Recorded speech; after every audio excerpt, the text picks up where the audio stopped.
I don't know if you like hearing stories, but here's one for you, and then we'll get to the point. I have been in a situation, been in a place where they talked about stakeholder management. We need to make sure we have buy-in and we understand their requirements, all that sort of thing. So I ask a question. Who are your stakeholders? Hmm, we haven't thought that far, but we sure do need their support. Like, yes, you do. Let's talk about how you identify those stakeholders now, can we? And so when you think about stakeholders, there are several ways to identify and manage those stakeholders. But let's say something obvious. You cannot manage a stakeholder if you cannot identify a stakeholder, right?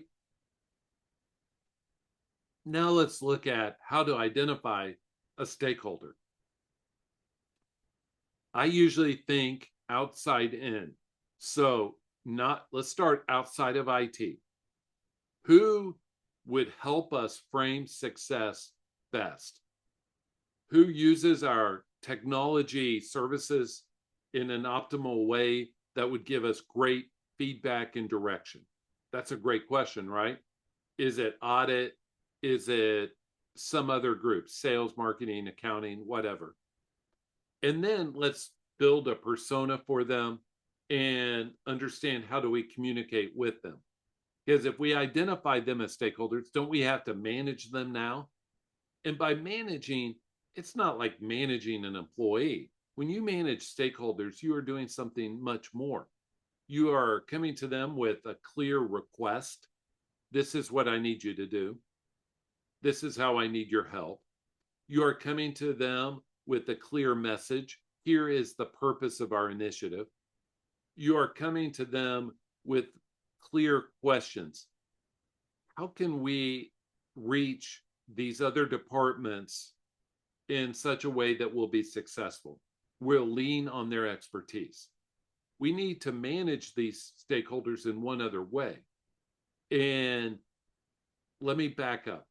If you do not manage your stakeholders, they will manage you, right? And one of the things that you must do for stakeholder management is manage expectations. And I have been many places, and maybe you have too, where there's a phase one, phase two, phase three, in infinite phases because the obstacles and the requirements always change.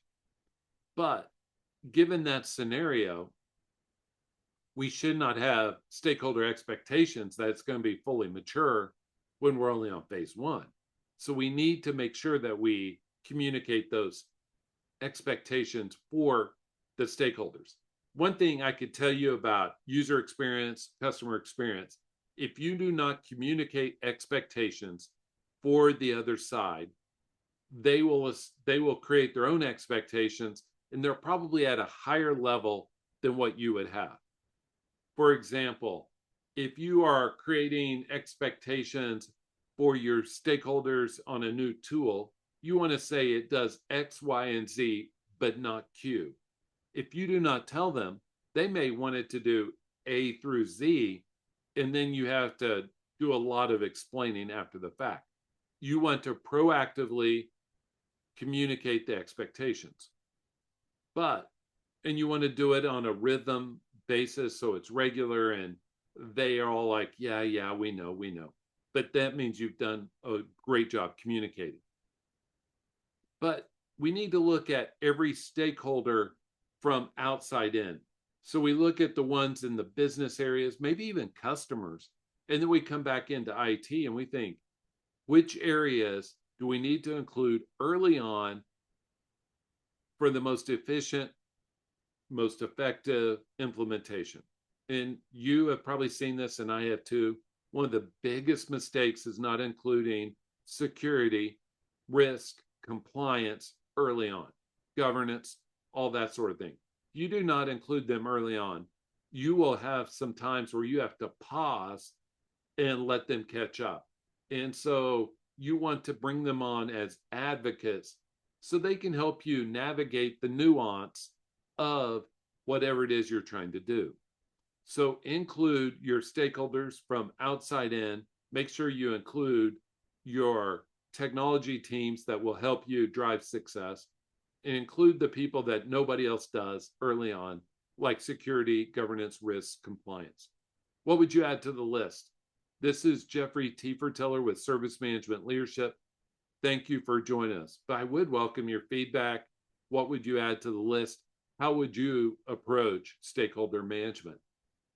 Bye.